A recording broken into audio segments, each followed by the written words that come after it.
La fuente de la vida. Un viaje a través de los siglos y la historia de la humanidad.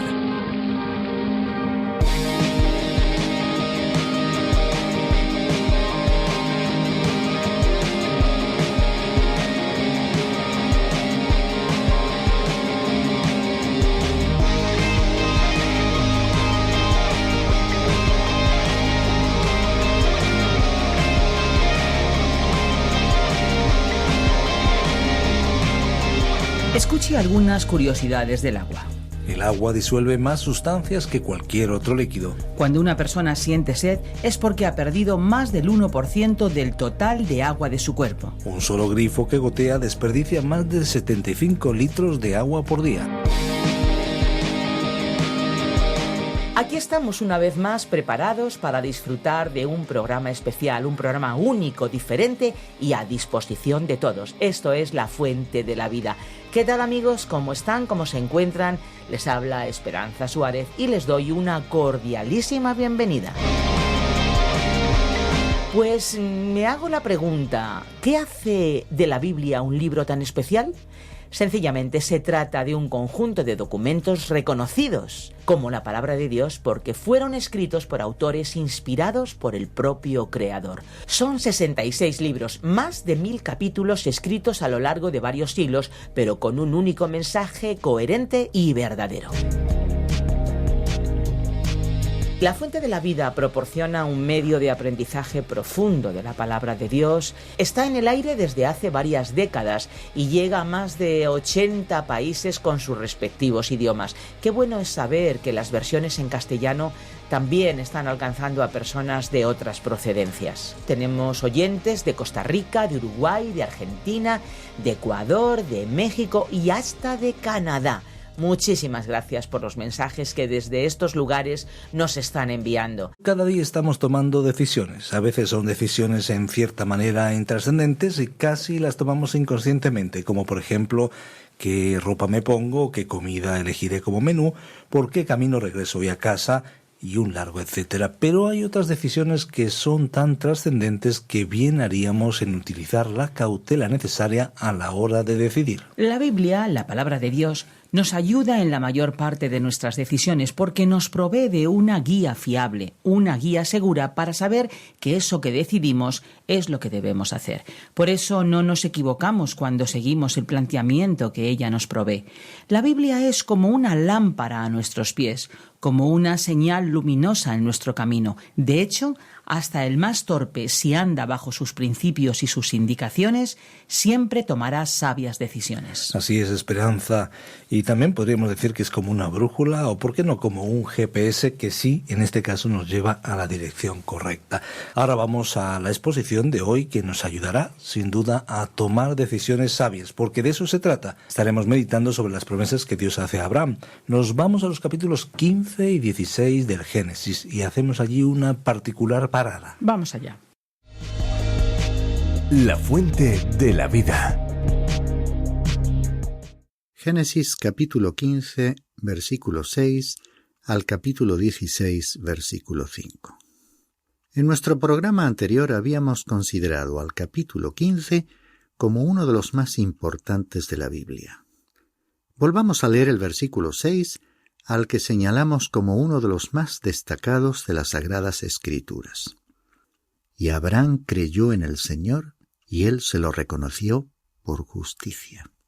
Recordemos que Dios le había aparecido a Abraham por cuarta vez, después que el patriarca alcanzase una victoria sobre los reyes del Oriente, liberando a Lot, y después de que Abraham hubiera rechazado el botín del enemigo que le ofrecía el rey de Sodoma. Dios le había asegurado al patriarca que él era su escudo de protección y su recompensa. En esa misma ocasión, Abraham le había manifestado a Dios su preocupación por no tener un hijo, un heredero a través de quien las promesas divinas pudieran cumplirse. Por ello, una noche Dios le tomó de la mano y llevándole fuera de la casa, le mostró las estrellas del cielo, asegurándole que su descendencia sería tan innumerable como ellas. Abraham creyó en esta promesa y por su fe Dios le consideró un hombre justo. El apóstol Pablo trata este mismo tema en su carta a los Romanos, en el capítulo 4, versículos 1 al 5, donde dice lo siguiente: ¿Qué diremos entonces que halló Abraham nuestro padre según la carne? Porque si Abraham fue justificado por las obras, tiene de qué jactarse, pero no para con Dios. Porque, ¿qué dice la Escritura? Y creyó Abraham a Dios, y le fue contado por justicia. Ahora bien, al que trabaja, el salario no se le cuenta como favor, sino como deuda. Mas al que no trabaja, pero cree en aquel que justifica al impío, su fe se le cuenta por justicia. En sencillas palabras, el apóstol está explicando que si tú tuvieses que trabajar para ocuparte en tu propia salvación, entonces Dios te la debería. Pero Dios salva por gracia. Él nunca ha salvado por ningún otro método. Si alguna vez te salvas, será porque habrás creído en Dios, aceptando a Jesucristo como Salvador, creyendo que Dios ha provisto la salvación para ti. Abraham simplemente creyó en Dios, aceptando lo que Dios le había dicho. Esa es precisamente la forma de salvarse, creyendo que Dios ha hecho algo por ti y para ti, que Jesucristo murió por ti y resucitó. Es decir, que si tú simplemente aceptas a Cristo, Dios te declara justo. En el tercer capítulo de la carta del apóstol Pablo a los Gálatas, en los versículos 6 al 9, dice lo siguiente: Así Abraham creyó a Dios y le fue contado como justicia. Por consiguiente, sabed que los que son de fe, estos son hijos de Abraham. Y la Escritura, previendo que Dios justificaría a los gentiles por la fe, anunció de antemano las buenas nuevas a Abraham, diciendo: En ti serán benditas todas las naciones. Así que los que son de fe son bendecidos con Abraham, el creyente. La fe que Abraham tenía le hizo ser una persona fiel a Dios. Pero él no se salvó por el hecho de ser fiel. Es sumamente importante que veamos que él se salvó porque creyó en Dios.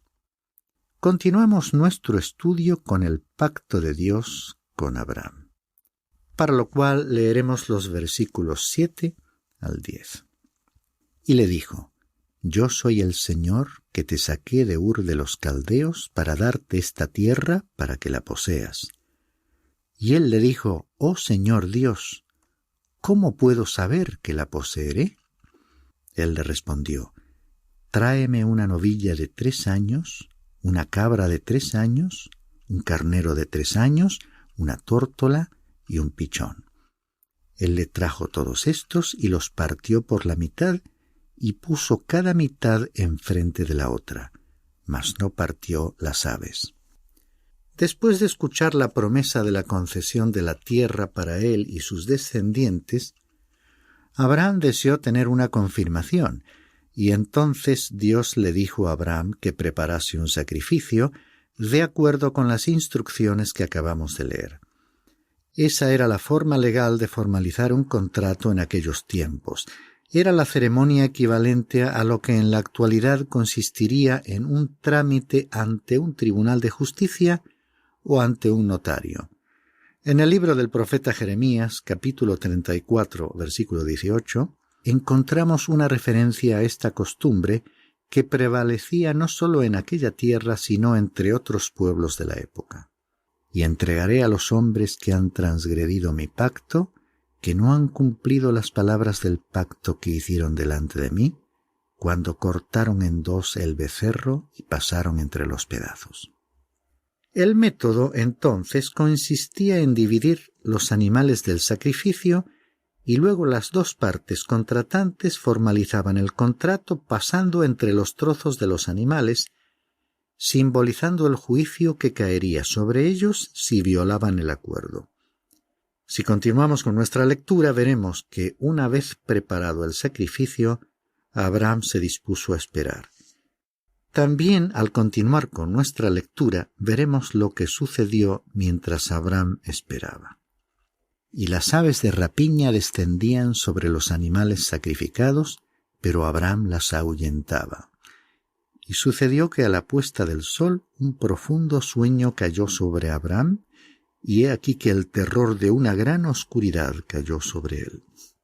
Pero a pesar de ello, Abraham permaneció esperando sin hacer nada.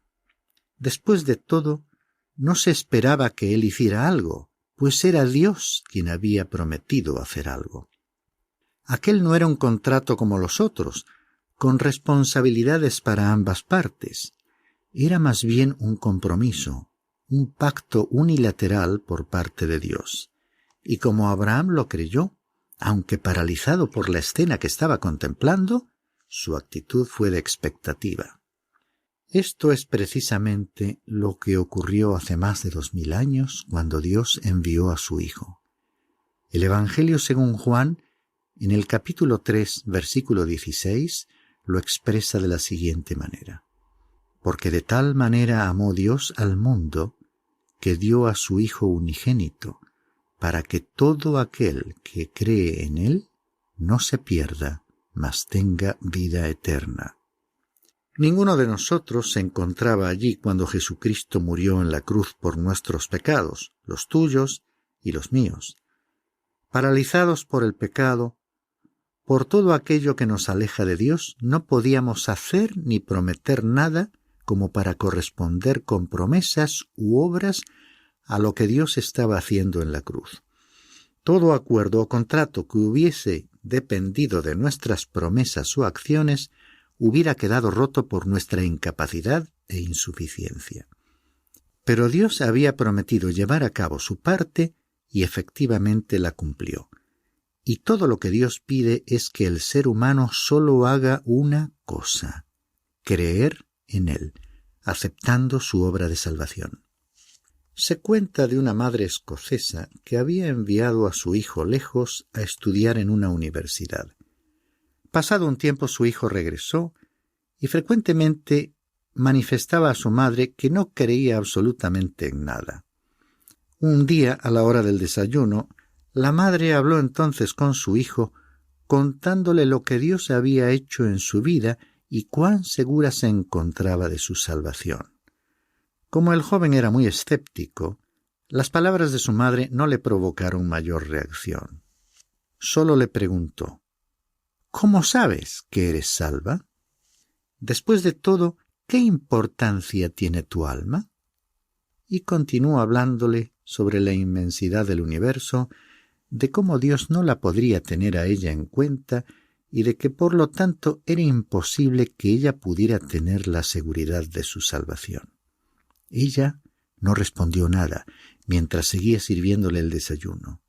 Finalmente, cuando hubo terminado, se sentó con él y le dijo: he estado pensando en eso y quizás tengas razón.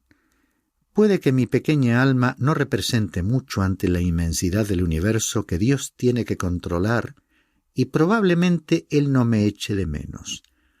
Pero, si Él no me salva, va a perder más de lo que yo voy a perder. Yo solamente perdería mi pequeña e insignificante alma, pero Él perdería su reputación, porque Él ha prometido salvar mi alma. Dios ha acordado hacerlo así, como dice su palabra, para que todo aquel que cree en Él no se pierda, mas tenga vida eterna. Dios ha formulado este pacto de amor, esta promesa, y la ha llevado a cabo. Y el relato bíblico continúa en el versículo 13 con las palabras de Dios a Abraham.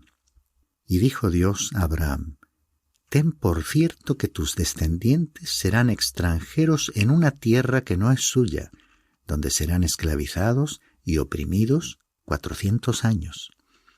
Mas yo también juzgaré a la nación a la cual servirán, y después saldrán de allí con grandes riquezas. Tú irás a tus padres en paz y serás sepultado en buena vejez. Y en la 4ª generación ellos regresarán acá, porque hasta entonces no habrá llegado a su colmo la iniquidad de los amorreos. En las Sagradas Escrituras se ha predicho que el pueblo hebreo sería expulsado 3 veces de su tierra. Esta que acabamos de leer sería la primera, Y también se predijo que regresarían a su tierra, como así ocurriría, pues saldrían de Egipto con grandes riquezas.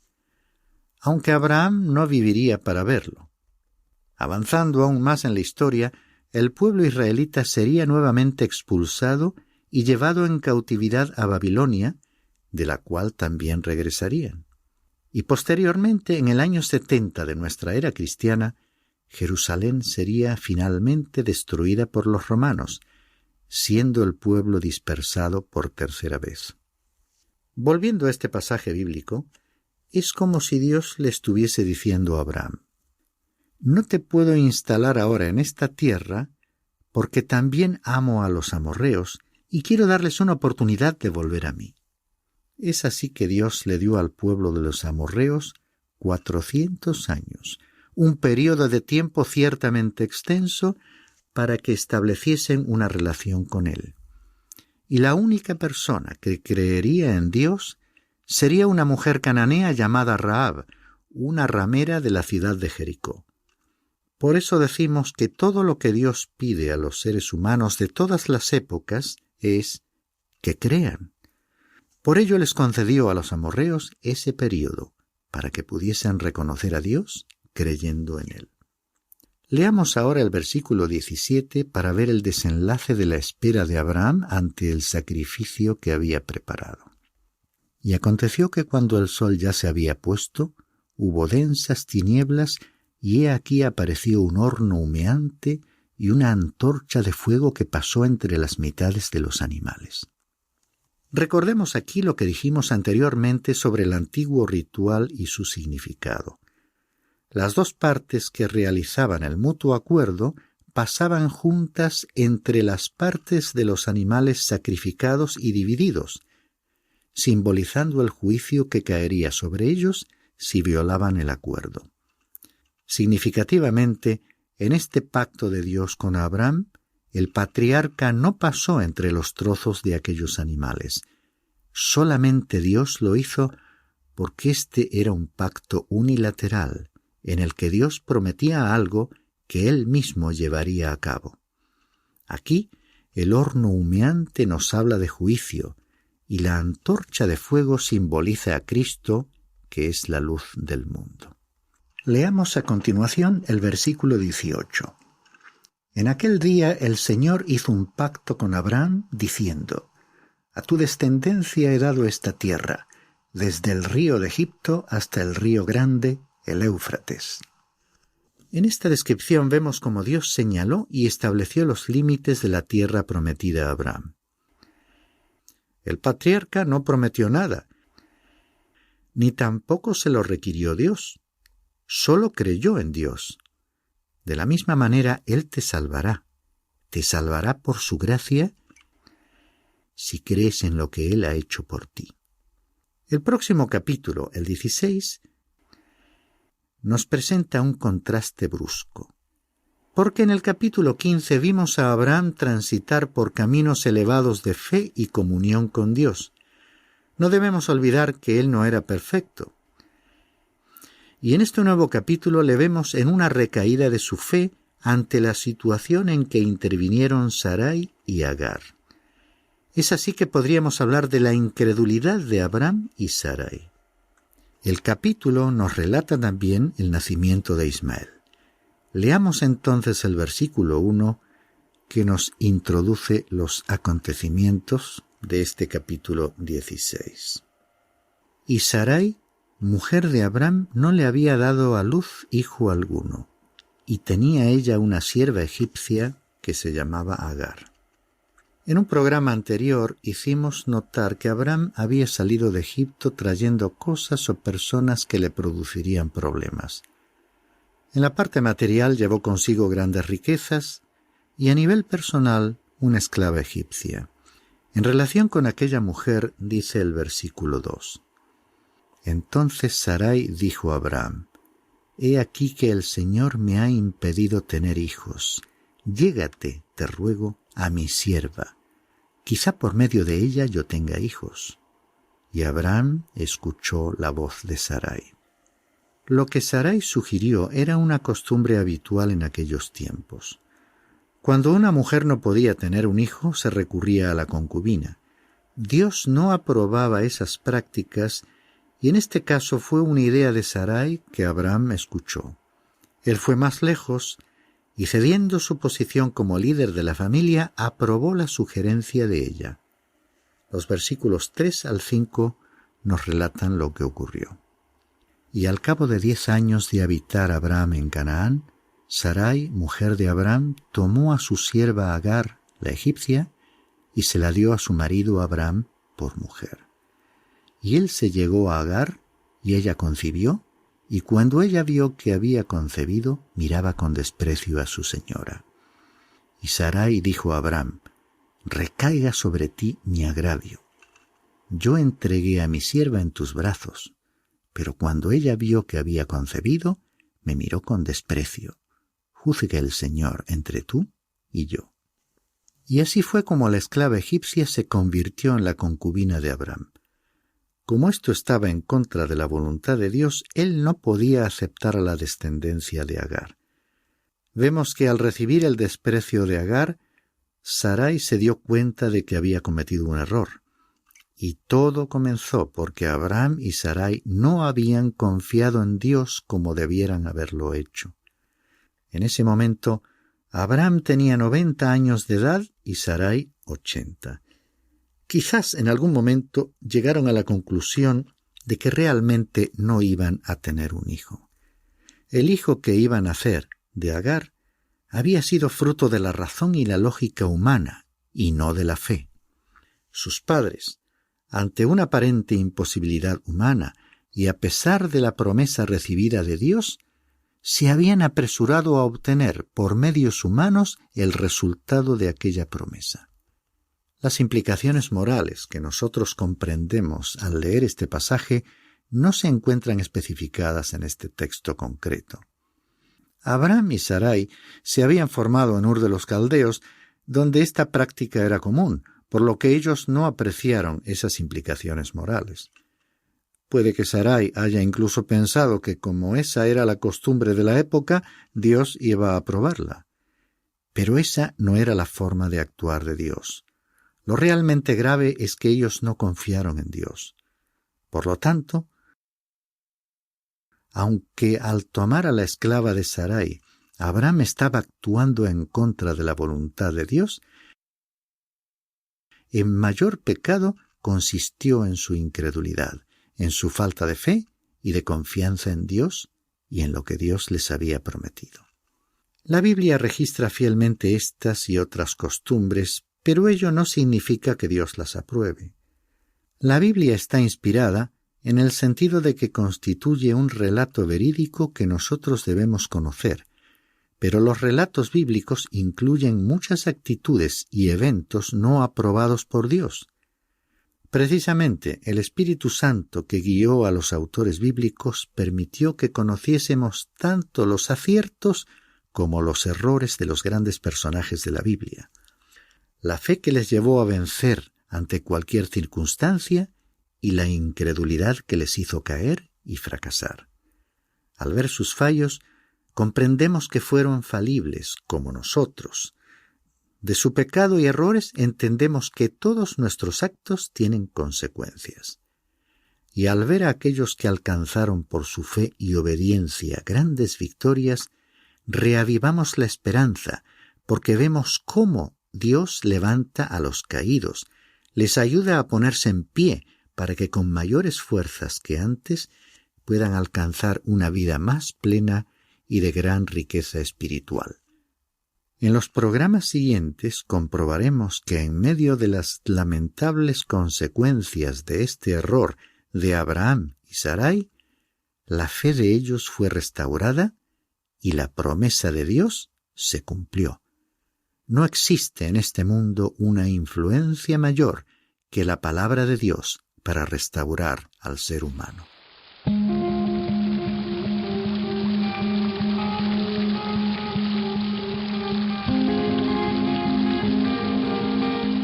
Pues hasta aquí hemos llegado, por hoy, por supuesto, porque La Fuente de la Vida es un viaje de largo recorrido. Si alguno de nuestros amigos, de nuestros oyentes, quisiera volver a escuchar este espacio o tal vez programas anteriores, lo pueden hacer en nuestra web lafuentedelavida.com. Les recordamos nuestros teléfonos 91 422 05 24 y 601 20 32 65. Se los recuerdo de nuevo, 91 422 05 24 y 601 20 32 65. Recuerden que si llaman desde fuera de España deben pulsar el prefijo más 34. Amigos, ha sido un placer pasar con todos ustedes este tiempo de radio y ahora ya tenemos que despedirnos. Y lo hacemos con nuestra frase o con nuestro eslogan, que no es solo una frase, sino toda una declaración de intenciones. Hay una fuente de agua viva que nunca se agota, beba de ella. Este ha sido un programa de Radio Transmundial producido por Radio Encuentro, Radio Cadena de Vida.